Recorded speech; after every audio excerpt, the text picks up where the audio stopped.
कलमकारीची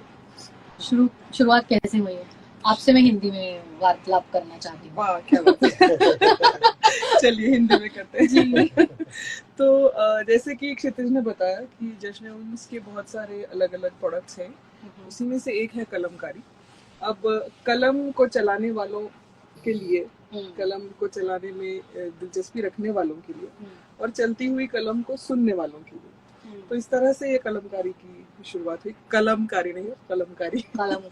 तो ऐसे शुरुआत हुई। खास तौर से हमने अभी शुरुआत में अलग अलग तरह के कवियों को न्योता दिया और इसको इस कार्यक्रम को या इस प्रोडक्ट को रखने का मूल जो हेतु है वो ये था कि अलग अलग तरह की शायरी, अलग अलग तरह की कविताएं, काव्य ये जो विधा है या पद्य ये जो विधा है, इसमें अलग अलग विधाओं को हम लोगों के सामने लाएं, कवियों को लाएं, उनको प्रस्तुत करें, उनको मंच दें। आपने देखा होगा, हम बहुत सारे लोग पुणे में ओपन माइक एक कल्चर है और जो बहुत अच्छा और स्ट्रॉन्ग कल्चर है, तो हमें ऐसा लगा कि वहाँ आपको अपनी एक कविता या एक रचना, दो रचना, कभी कभी 5 मिनट का समय मिलता है, उसकी बजाय हम आपको एक अच्छा मंच देंगे जिसमें आपको 20-25 मिनट का समय मिलेगा, तो आपको प्रस्तुत होने का भी समय मिलेगा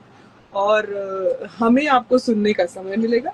और इसी के साथ ही हमने एक बहुत ही प्यारी चीज उसमें जोड़ी हुई है कि ना केवल आप नए कवियों को सुनेंगे,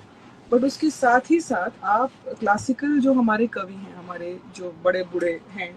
गालिब से लेकर के हिंदी के कवि धामधारी सिंह जी, अंग्रेजी के कवि, उनकी रचनाओं का समालोचन या आप उसे या आलोचना, क्रिटिकल एनालिसिस आप कह सकते हैं, आप अप्रिसिएशन कह सकते हैं, हिंदी, मराठी, इंग्लिश, इसमें भी हम प्रस्तुत करते हैं, जो कि मेरे ख्याल से